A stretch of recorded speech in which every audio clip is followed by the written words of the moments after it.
Bonjour à tous, je suis ravi de vous retrouver aujourd'hui pour un tout nouveau tuto dédié à une nouvelle fonctionnalité de notre application Air2Build, donc à savoir le mode objet générique. Alors le mode objet générique vous offre la possibilité d'augmenter le niveau d'information de la maquette générée par Air2Build grâce à l'intégration de détails techniques représentés par des formes géométriques simples.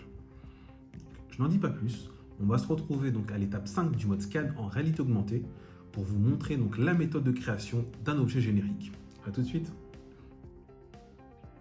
Après avoir créé l'enveloppe de votre pièce en ayant suivi préalablement les étapes de détection du sol, du plafond et des murs, vous allez pouvoir enrichir votre pièce grâce aux différents modes d'enrichissement que vous propose Air2Build. L'accès au mode objet générique se fait à partir de l'étape 5 du mode scan en réalité augmentée. Vous devrez ainsi sélectionner la rubrique avancée depuis la fenêtre des modes d'enrichissement, puis cliquer sur le mode objet générique. Nous voici donc à présent dans le mode objet générique, et pour lancer la création d'un objet, il vous suffira de sélectionner l'une des familles suivantes: équipement technique, architecture, mobilier ou autre. Chacune de ces familles vous permettra par la suite de choisir un objet spécifique. À titre d'exemple, pour créer un radiateur, vous devrez procéder de la manière suivante. Sélectionnez tout d'abord la famille équipement technique, puis la catégorie chauffage et climatisation, et enfin l'objet radiateur. Vous devrez par la suite choisir dans le menu radial de droite la forme géométrique de votre objet, donc soit un cube, une surface ou un cylindre. Donc nous choisirons le cube. Ensuite, à l'aide de la mire jaune, vous devrez commencer à tracer la base de votre objet. Pour cela, vous devrez placer un premier point en cliquant sur le bouton de validation, étirer une ligne et placer un second point en cliquant sur le bouton de validation pour enregistrer la largeur de l'objet. Vous devrez par la suite définir la hauteur de l'objet en étirant la ligne définie précédemment, puis en cliquant sur le bouton de validation. Enfin, pour terminer, vous devrez faire pivoter votre iPad afin de former le volume de l'objet, puis cliquer à nouveau sur le bouton de validation pour le finaliser. Voilà donc comment créer un objet générique, et cette méthodologie sera à suivre pour tout type d'objet que vous souhaiterez intégrer à vos pièces. Le mode objet générique vous permet également de modifier un objet. Donc en cliquant sur cette icône, vous afficherez les options de modification. Donc pour modifier un objet, la méthodologie est très simple, il vous suffit de le viser à l'aide de la mire blanche, puis de sélectionner l'une des icônes suivantes. La première icône vous permettra de déplacer un objet, la seconde de faire pivoter votre objet, la troisième icône d'étirer votre objet, et enfin la dernière de supprimer votre objet. Voyons plus en détail comment modifier un objet en commençant par l'option qui va vous permettre de le déplacer. Vous devrez donc sélectionner l'icône suivante, puis viser à l'aide de la mire blanche votre objet, puis cliquer sur le bouton de validation. Des flèches directionnelles de couleur apparaîtront à l'écran. Vous devrez ensuite viser l'une de ces flèches à l'aide de la mire blanche, tout en maintenant votre doigt sur le bouton de validation pour déplacer votre objet grâce au mouvement de votre iPad. Relâchez ensuite le bouton de validation pour enregistrer la modification. Nous allons voir maintenant comment effectuer une rotation d'objet. Alors la méthodologie sera similaire à celle que nous avons vue précédemment. Vous devrez donc sélectionner l'icône suivante, viser à l'aide de la mire blanche votre objet, puis cliquer sur le bouton de validation. Des cercles de couleur apparaîtront à l'écran. Vous devrez ensuite viser l'un de ces cercles à l'aide de la mire blanche, tout en maintenant votre doigt sur le bouton de validation pour faire pivoter votre objet grâce au mouvement de votre iPad. Relâchez ensuite le bouton de validation pour enregistrer la modification. Et enfin, on va s'intéresser à la dernière option de modification d'un objet, donc à savoir l'étirement. Et pour étirer un objet, vous devrez sélectionner l'icône suivante, viser à l'aide de la mire blanche votre objet, puis cliquer sur le bouton de validation.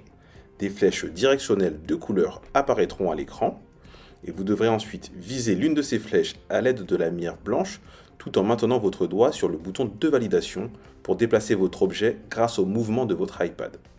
Relâchez ensuite le bouton de validation pour enregistrer la modification. Dernière petite astuce, vous avez la possibilité d'annuler une modification en cours en cliquant sur cette icône, mais également de supprimer un objet en cliquant sur l'icône suivante.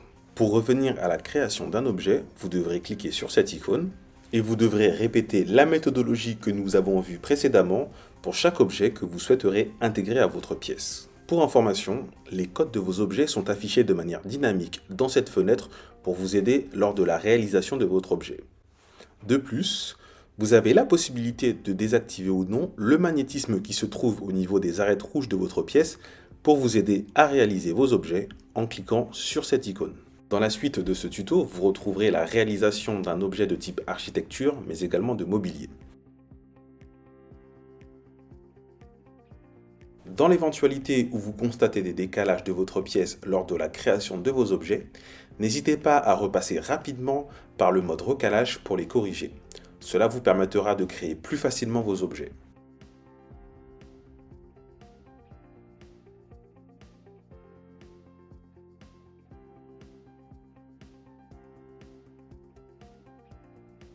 Enfin, lorsque vous aurez terminé d'enrichir votre pièce avec des objets génériques, cliquez sur le bouton d'enregistrement, puis cliquez à nouveau sur le bouton Valider pour enregistrer votre pièce. Vous pourrez par la suite visualiser vos objets depuis la vue 3D du mode pièce. En cliquant sur l'icône suivante, vous pourrez afficher les informations de votre pièce. Une fois sur le layout, vous pourrez choisir d'afficher ou non sur votre plan vos objets en cliquant sur l'icône suivante. Enfin, vous aurez également la possibilité de sélectionner sur votre plan vos objets afin de consulter leurs propriétés, mais également de les annoter. Et pour info, toute la donnée liée à vos objets génériques seront retranscrits dans un fichier Excel. Nous voici donc quasiment arrivés à la fin de ce tuto. Vous disposez désormais de toutes les clés pour appréhender au mieux le mode objet générique. Ce qu'il faudra bien retenir, c'est que premièrement, lors d'un relevé, ne cherchez pas à scanner les décrochés qui peuvent correspondre à des poutres, des poteaux, des escaliers. Vous pourrez tout simplement les indiquer sur votre plan grâce au mode objet générique. Deuxièmement, que les codes de vos objets génériques apparaissent en temps réel pour vous aider à les réaliser. Troisièmement, pour faciliter la création de vos objets, vous avez la possibilité de désactiver le magnétisme qui se trouve au niveau des arêtes rouges de la pièce. Quatrièmement, chacun des objets réalisés via le mode objet générique dispose d'une classification IFC. Cinquièmement, la modification des objets se fait uniquement depuis le mode scan en réalité augmentée. Vous avez cependant la possibilité de supprimer un objet depuis le layout. Sixièmement, vous pouvez annoter chacun de vos objets depuis le layout et vous retrouverez toutes ces informations dans des fichiers CSV et Excel nommés objets génériques. Vous retrouverez d'ailleurs l'ensemble de la donnée métrique de vos objets dans ces fichiers.